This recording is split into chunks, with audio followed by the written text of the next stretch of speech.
We are continuing the series of lectures on the theme Know Thyself. Man, since the beginning of his existence, since his consciousness is starting to awaken, he is more and more interested in knowing himself. But as the means, the tools and instruments that he was able to use were exterior to him, which are our five senses, therefore his consciousness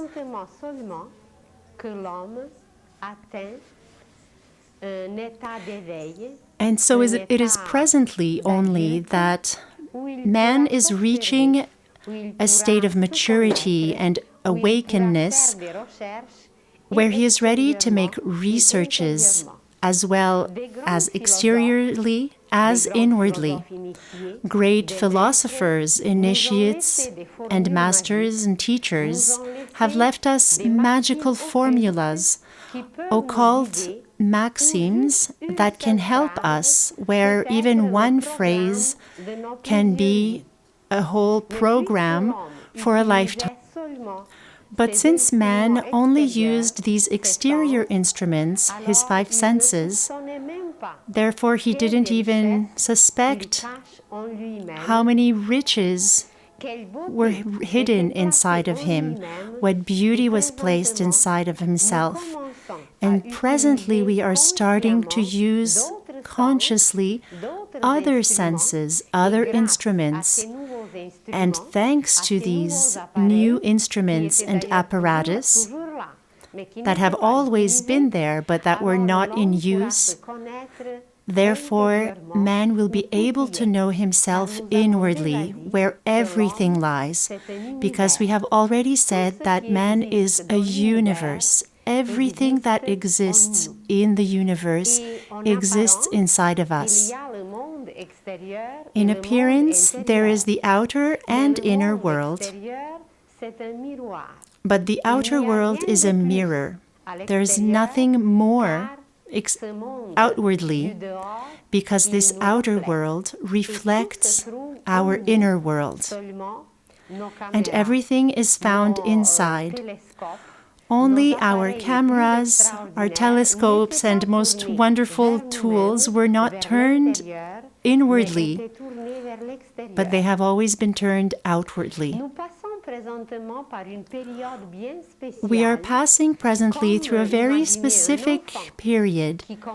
Imagine a child that is starting to go to school. Until 7 years old, his childhood was more at home, close to the parents.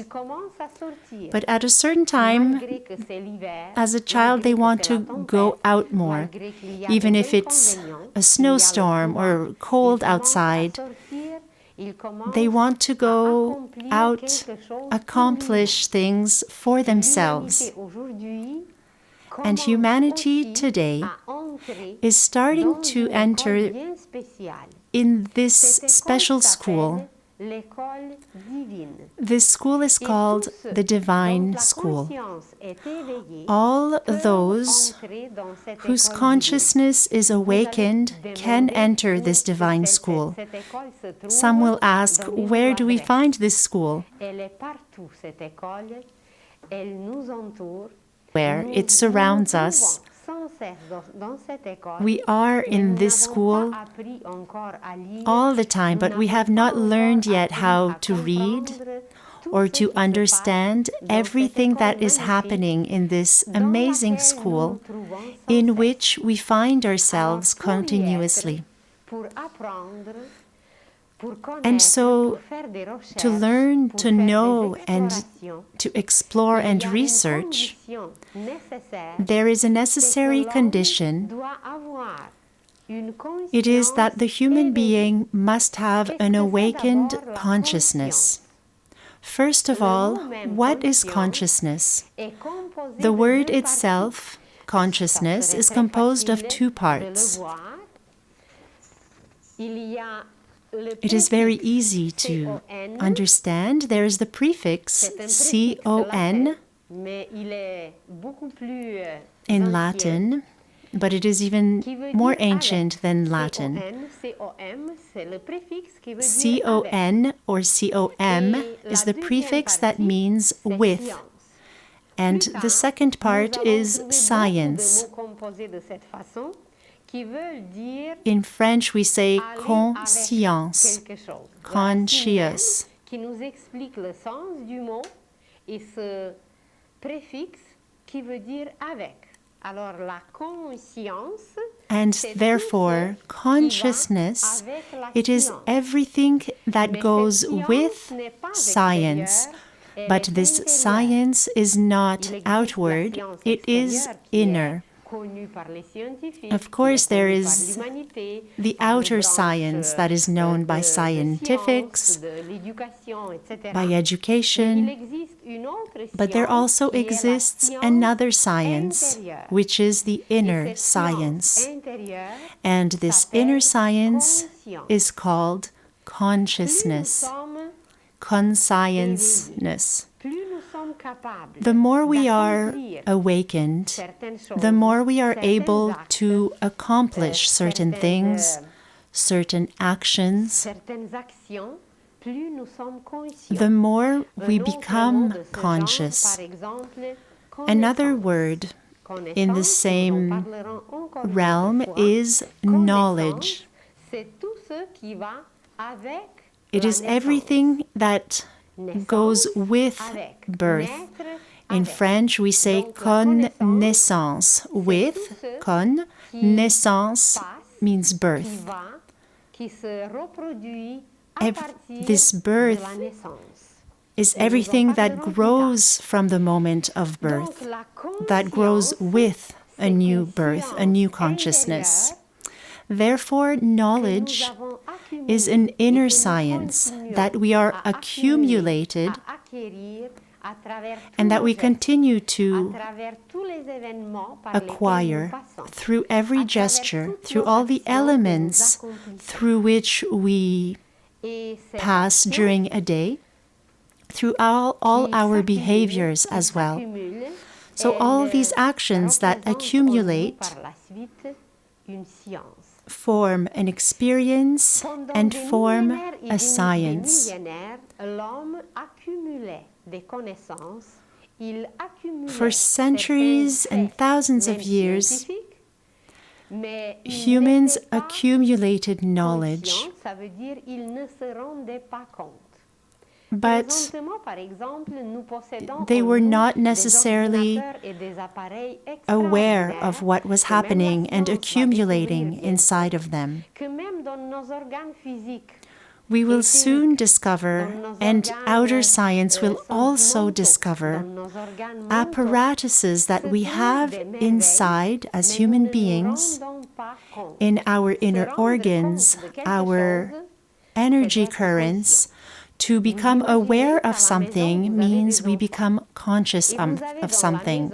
Imagine that in the house we have children, and in this same house you have the most precise and amazing apparatus and machines. You have computers, microscopes, and other things. But a child is not conscious of the value and what these apparatus can do and what they represent. And so human beings are a little bit like these children, because only in our inner body it is like a house or a building with installations. And we have been told, and it is written, "Do you not know that you are a temple of God?" And so if we are a temple, there are incredible installations inside.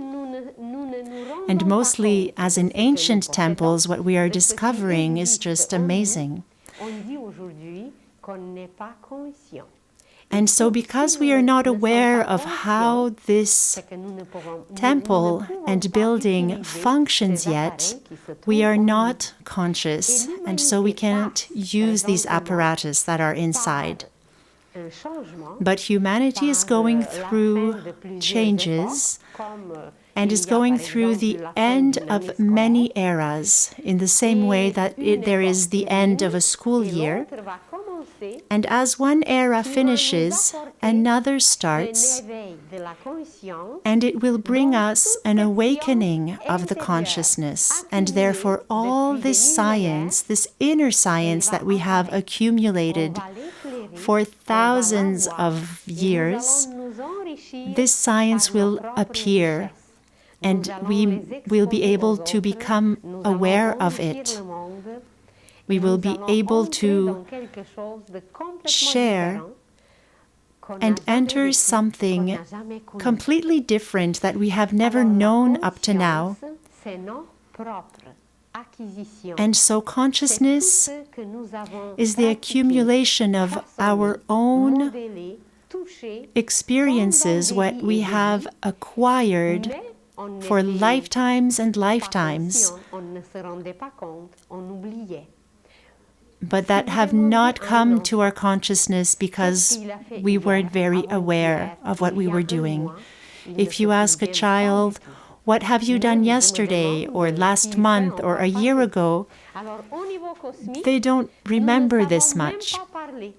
And so on a cosmic level, as we are these children, perhaps we don't even know how to talk like little children.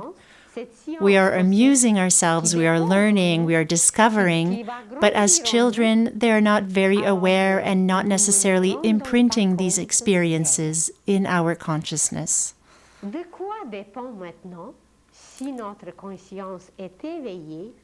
And so, what does our consciousness depend on, whether we are aware or not? It depends on the quantity and the quality of our acquisitions. If we have many, many acquisitions linked to an inner science, if it is very rich of the accumulation of these experiences, if there were a lot and if they were very numerous, in that case, the accumulation all of a sudden will awaken something and will come up to our consciousness. And so we become aware of this. But there are many, many degrees, and presently we are changing degrees. And thanks to these changes, we will become aware of everything that we possess, everything that we have accumulated, and mostly everything that we are able to do.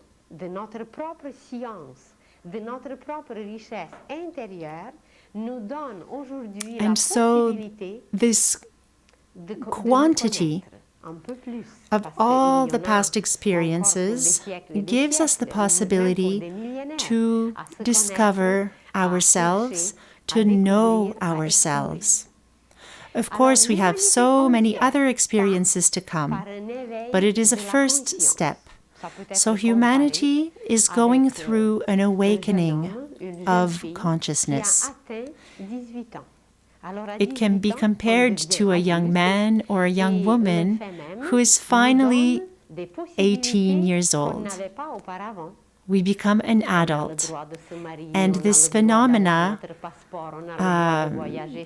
gives us so many more possibilities. We are able to travel alone. We can have our own passport. We don't have to be with our parents. We become an adult, and a lot of possibilities are opening in the front of us. And so on a cosmic level, we were the same. We didn't have our own passport, or were always on our parents' or accompanied by our parents. So in the same way, we become more adult as human beings. And so in which way do we become richer? And in which way do we accumulate these riches that form this knowledge of our inner self? Everything that a human being lives and passes through, everything is recorded inside of him and her. This inner science is of a divine precision. Everything has been recorded to a phenomenal precision. We have had these apparatus forever, and even if we didn't know that they were present and there, it has still recorded everything. Today, if we read in the Holy Scriptures, which hold a whole science, Jesus said, if you want to pray sincerely, if you want to speak to God, enter in your secret room and pray. This phrase can be understood in a literary way, that Jesus suggested that we should go somewhere in a little room, in our little living room, to speak to God. But I wonder if in ancient Palestine they had many rooms. But maybe he spoke about something that is symbolic in images. And initiates know this secret room that is inside of us. This secret room is found in the left ventricle of our heart. And this secret room is very small. It has the size of one atom.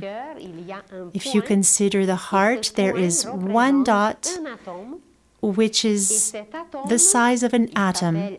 And this atom is called the permanent atom, or the germ atom, or the seed atom, and was called by the initiates the permanent atom. And there it permits us to record everything that is happening inside and outside of us. We can be conscious or unconscious of it, but it is still all recorded. From the very first breath to the very last one, everything is recorded in this secret room. And it is through these recordings, it is through these installations of this secret room that we can communicate with our soul, that we can communicate with God and address our prayers there. And so if Jesus sent us to this room, it is because he knew how this functions, how we can give a call and phone our soul or God. He knew what we could find there in this secret room. And we will speak again of this room. And it is not only during our lifetime that this room is important, but even after, when we go to other places, all these recordings that were taken have an amazing importance. So, therefore, for our consciousness to one day awaken, to be able to be conscious of everything that surrounds us, of the whole universe, it is this work that happens in our secret room. All these recordings and experiences, this is what matters for this coming of consciousness that we are going through. A long time ago, there lived a king, and as he was aging, he didn't want to leave these truths everywhere or anywhere for people to trample on. So he wanted to really put it in a precious place and hide it so that no one would find this truth. And so he went to ask wise men for a suggestion of where he should hide this truth.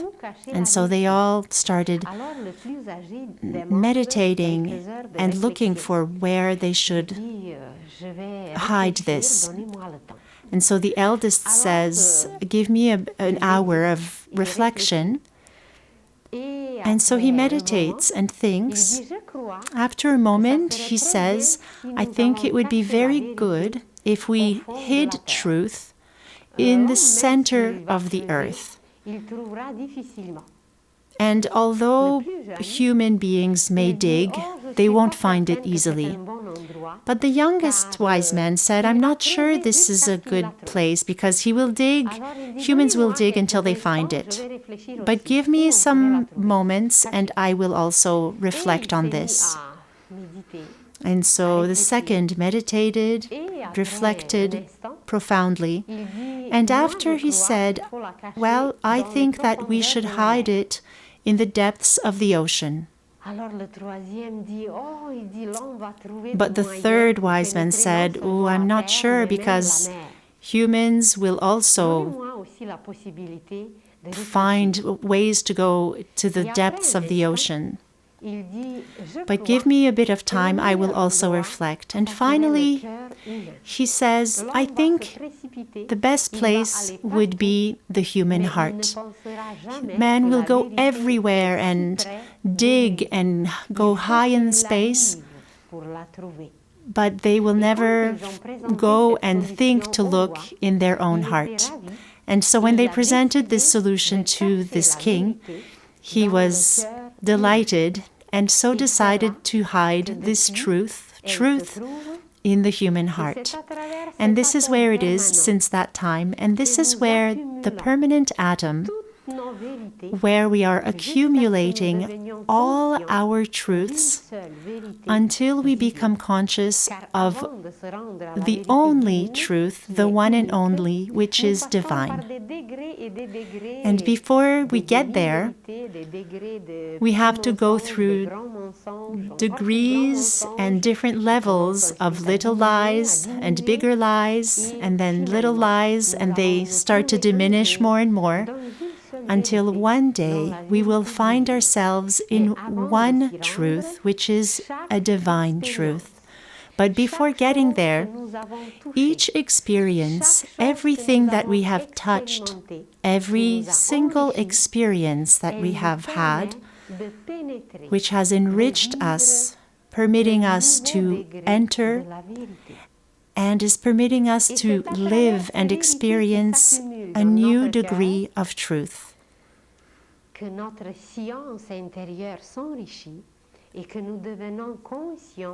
And so, with all these new degrees of truth, this is how we become more and more conscious of the universe, of the one who has created the universe, the one who is the author of everything that surrounds us.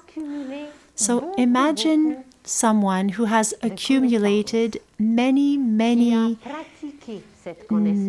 truths and knowledges, that has learned and applied mostly this knowledge.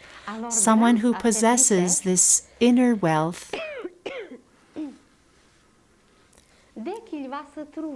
Thanks to this wealth, as soon as this person will find themselves in the front of a new fact, in the front of a new experience,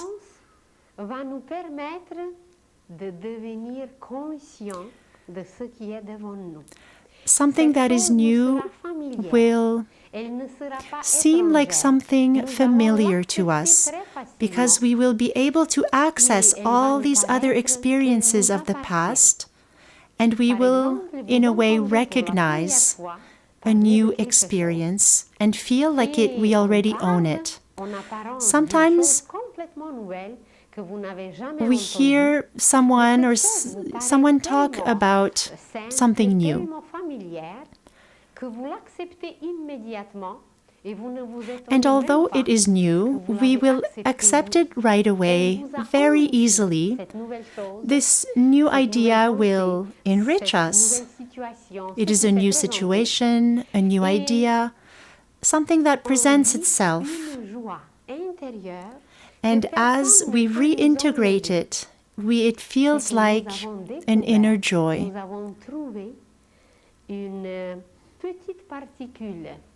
It is as though we have found a small particle of something that already belongs to us because it reflects inside of us. And so both ways, from inside to the outer world, and what we live outside as new experiences will remind us that we have already lived it and that it corresponds to inner truths. And although all our surrounding may say that this is nonsense, we will feel joy of our discovery. Sometimes it is even wise to not necessarily share with all our surrounding what we have discovered inwardly, this small truth that is there, because when we uncover it right away, sometimes people they may destroy it or they may neglect it. And so it is in this way, with little experiences that touch us, or that remind us and reflect something that is inside of us, it is in these little situations that joy flourishes inside and reminds us and helps us to grow in our consciousness. For example, sometimes you may hear people speaking about extraterrestrial beings,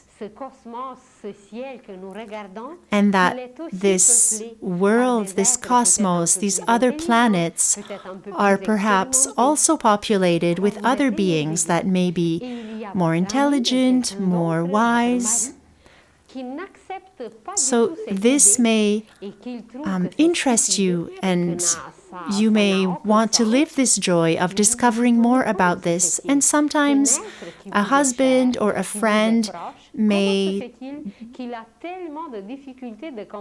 someone who may have difficulty accepting something like this, may put you down.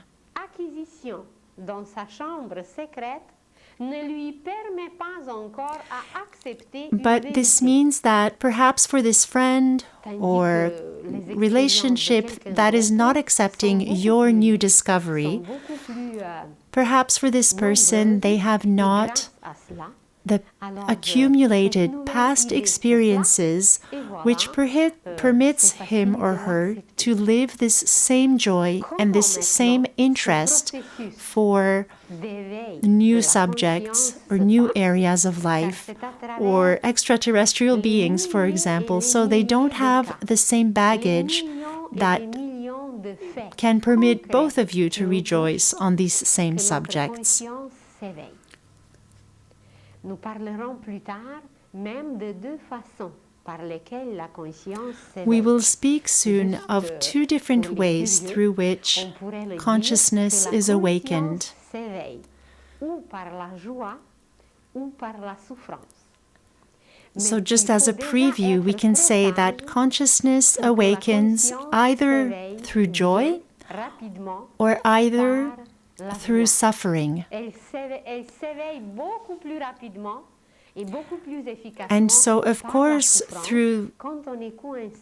it would be beautiful if it was only through joyful experiences and recognition, but sometimes it is only through suffering that consciousness is awakened rapidly. When we have this degree of suffering, when we have hardship, then consciousness bursts and awakens itself. But it is like if someone was drowning, so we move in every direction to try to find how to swim. So the consciousness is the same when we go through suffering and deep hardships. But when we practice and want to be more aware and make efforts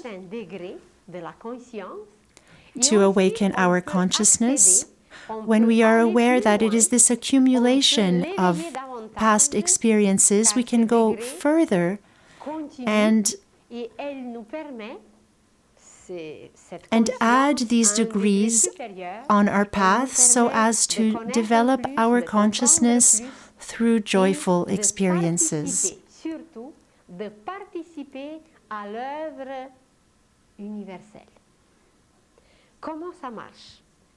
In the universal masterpiece. So imagine that through your observation, through everything that you do, you are amazed at millions of beautiful things around you. You may feel joy and love beautiful houses, for example. You know beautiful flowers. You are amazed. You can observe them. You may conserve them or press them. Perhaps you are amazed at beautiful paintings and maybe collect them. Some cultivators love to experiment and cultivate special seeds. Perhaps you love different materials and fabrics to touch. And so imagine how human consciousness goes through millions and millions of facts. These domains, all these different domains which we may be interested in and admire. And so through these millions of images and things that go through our mind and heart, everything is recorded. And through these millions of different things that we love and are interested by, we awaken inside of us, and we have installed a consciousness that is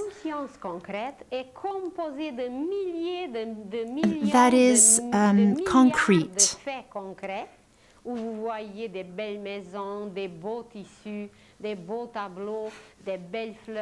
So this reality is composed of all these beautiful things that we see and that we love, and this can be composed of all these things to infinity. And so imagine that this infinity is in the form of a circle, and perhaps even a huge circle that also spirals up. And this is our sort of a down-to-earth consciousness. But our consciousness is not limited to this earthly, factual consciousness. So if someone says beauty, only this word will trigger in us everything that we are conscious of that is linked to beauty. And each human being has different images that are linked to their own unique experiences that are linked to beauty. And so this word will make us think of everything that we have recorded in ourselves that is linked to beauty. Those beautiful houses, seeds, paintings. And so this word, which is very symbolic, is linked to something very concrete. Se sont confondus, se sont fusionnés, unis en un seul mot, And so qui est présentement all beauté. these different experiences that are very concrete are all linked and Conscience, un degré mixed nouveau into the experience of qui est beauty. la conscience abstraite. Il n'y a And plus this en réalité dans le mot même, il n'y a aucune image. Then corresponds and is linked to an abstract consciousness as well. Because this abstract consciousness, as the word beauty, is abstract. If you hear the word freedom, absolute, reality, there are many words that represent a synthesis of what we have lived before. And the synthesis inside of us represents abstract consciousness. We don't have to explain to someone today what is freedom or imagine necessarily someone who is free from prison. Someone else may imagine a free decision that they may have taken. So everyone has different images. Par le seul mot qui est le symbole, qui est un signe, c'est la conscience abstraite. So all these images are expressed through what we call abstract consciousness. Des millions et des milliards de cas, d'images concrètes, que nous pouvons les remplacer par un seul mot. And so, qui n'a même pas d'image. if we imagine how wonderful it is when we think about the fact that abstract words such as beauty, absolute, or freedom, when we all have numerous experiences which feed these abstract thoughts and words, where probably all humanity can relate to one word because we all have millions and millions of experiences that feed these abstract words that are beauty and freedom. And so we have so many other experiences in common where our language and our consciousness can work together. Imagine when we speak about joy or prayer. And so when we say house, for many people, a house is very concrete. We know what a house is, but it is at the same time very abstract because everything that is lived in a house is unique to every person. And so this abstract level of consciousness is not whole as an image of consciousness yet. And so I would be interested in knowing who says that this abstract word of beauty, let us say, it evokes a concrete image of a flower, let's say, when we say beautiful. But who says that this flower is beautiful? For a beautiful house, there's a beautiful design, and the architect makes a beautiful drawing, a beautiful fabric, a beautiful painting, a beautiful seed, which is healthy, will probably produce beautiful flowers. And what will make a beautiful woman? That we can discuss further, but I would say it is a beautiful soul. A beautiful soul will make and produce and inspire a beautiful woman. And so we can continue to go towards the root of what makes things how they are. So this root or seed of beauty, imagine an architect that holds inside his mind a beautiful drawing of a house. That architect may have this plan since many, many years, but no one is seeing it. This consciousness that he is holding in his mind, or a painter that may hold in his heart a drawing of a future painting. Where do they find this? Where is it found? We could say that there is no space, there is not a specific place for that. But somewhere in the cosmos, somewhere in the universe, imagine the Templar in the ancient, the Templars, or the Renaissance artists who have attracted these beautiful seeds, or these seeds that were not visible, of beauty and of future beauty. So this consciousness is linked to cosmic consciousness. And so these creators who create beauty,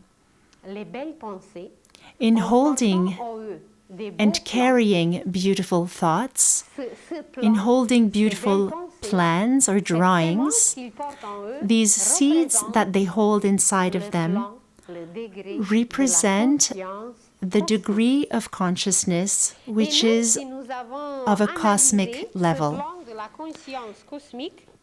And if we analyze this region of cosmic consciousness, even if we attain this level of cosmic consciousness, it is still not finished. Because each seed, each thought, each plane must be fed by someone. When we put a seed in the earth, imagine if there was no sun. This seed would not be nourished, have no heat, no light, and the sun, and with other processes that the sun produces in the atmosphere. So this little seed would have nowhere to go. So even if this seed does exist in the cosmic consciousness realm, someone has to feed this realm. And so inventors, geniuses, saints of the earth, all those who have brought for humanity this beauty, have gone to this cosmic warehouse. But who is keeping this cosmic warehouse, keeping the right temperature, heating it? There is an eternal source that is a universal source that permits the maintenance, that permits life to continue and enables us to keep this wealth as a primary source that nourishes everything. And it is called in many traditions the primary source. Certain beings in the universe call it cosmic intelligence, or the creator, the father, the universal thinker.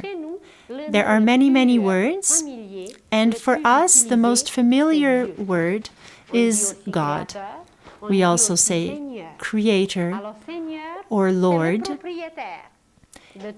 It is like the owner or the landlord of all the splendors and everything that exists in the universe, of this immense warehouse from which we can attract these beautiful seeds and that we will materialize later on. And so we have elevated ourselves from this lowest concrete consciousness to go to the abstract consciousness, followed by the cosmic consciousness, and then the universal consciousness. It is like a child discovering an orange, looking at it, how beautiful it is, discovering its source that looks like the sun, because it is like a little sun. And later on, one day, this child will discover that what feeds the orange comes from the primary source. And so this consciousness is above everything. And so we can come down through different levels of consciousness to come down to what is accessible to our five senses. And so it appears to us that these degrees of consciousness are exterior to us, that it is something that we can learn and structure. But you will see that these degrees of consciousness are found inside of us, and that these degrees of consciousness are linked very tightly to ourselves, to our systems, our being. And these degrees are not separated from ourselves. It is our inner science. It belongs to us, and we find it in ourselves. And so we will visit a new image through which we can understand that in reality these degrees are not outward from us, but inside of us. So these facts, this concrete consciousness, the words beauty, freedom, that represent abstract consciousness, represent certain rules for the universe.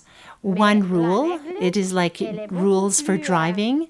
They can contain many different facts. And so one rule can hold and be linked to many, many facts and different experiences. And so when we rise higher, when we find the source linked to the cosmic consciousness, we find laws. So above the rules, there are the laws. And these laws are nourished and installed and held by a higher consciousness, by principles. And so there exists only 10 principles in the universe that correspond to the 10 numbers. And these 10, these 10 numbers can be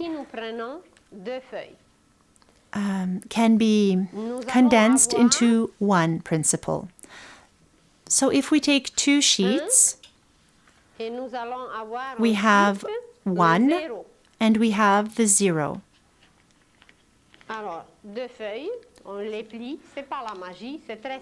So this is not magic, it is very simple.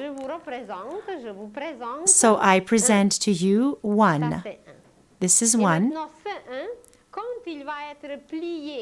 And so this one, when it is folded in different ways, it can form different numbers. Plier complètement, le rouler si on veut. So we can fold it completely, even roll it, and it will form the 0. So Hindus call 1 the manifested God. And they call 0, which is also 1, but that is closed. It is God non-manifested, which is like an egg. And so one day we will speak about the Holy Trinity. It is what is found in the egg. There is the yellow, the white, and the shell. The one is the 0 is God non-manifested, but when it is manifested, we have 1. And if we place 1 manifested, which side to make a 10? So we place the 1, which is manifested, with the non-manifested, it creates 10. And it is because of this manifestation and non-manifestation that we have 10 principles. And they are always united, and they all complete in one and only. As this 1, when we fold it in different ways, it is 1 or 10, which is always 1, which is connected or not, manifested or not. And so this principle is very simple. It is called 1, the whole, the source. It is this principle that reigns and manipulates everything in the universe and creates everything. It is the principle of creation. Degrees of consciousness correspond for astrologers to the 4 elements. You will see that the degree, which is the most concrete, is earth. The facts represent earth. Beauty and rules. The degree of abstract consciousness is water. Laws is linked to air, cosmic consciousness, and the universal consciousness is fire. And so these 4 degrees and 4 elements, we find them in ourselves under a different form. The bone system is the earth in us, facts on which we can count on. The regulatory system, the heart, it is linked to the heart and the blood, everything that flows. There are rules that are very strict to follow. Imagine if the heart skips a few beats. If it doesn't follow the rules, it will debalance and create a heart attack. And so this is at the level of abstract consciousness, which is represented by the element water.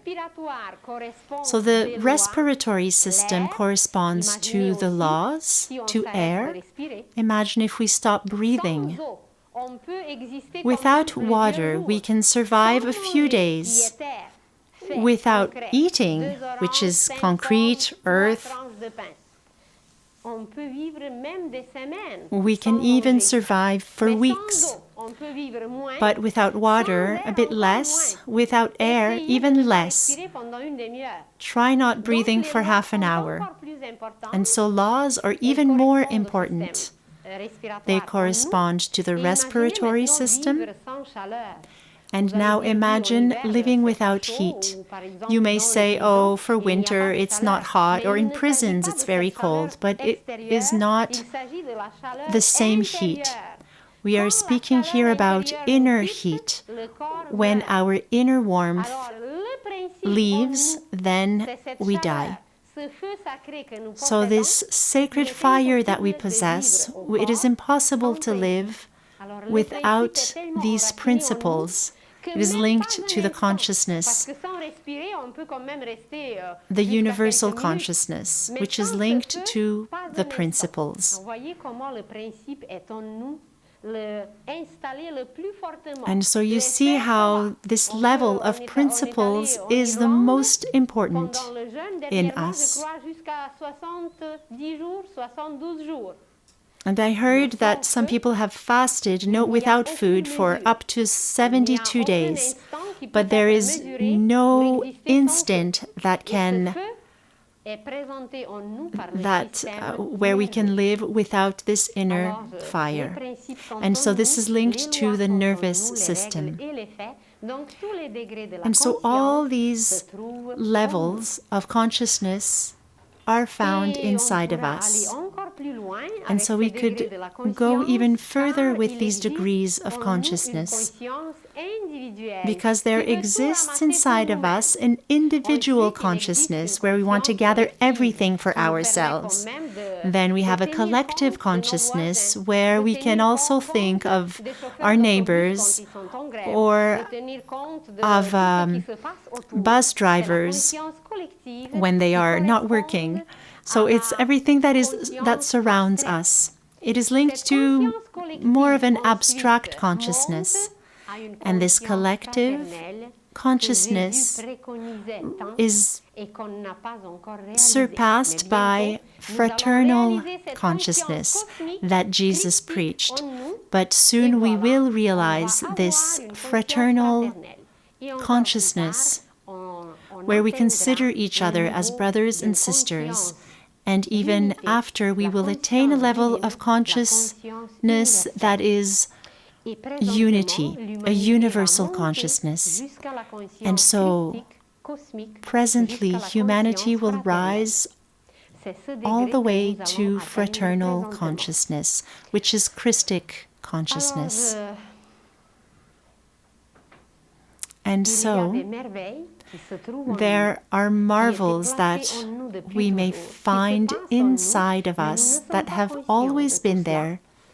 And although we were not aware of everything that we had inside, starting now, we can be amazed at everything that comes out of us, and to what point that the future that awaits us is rich and beautiful.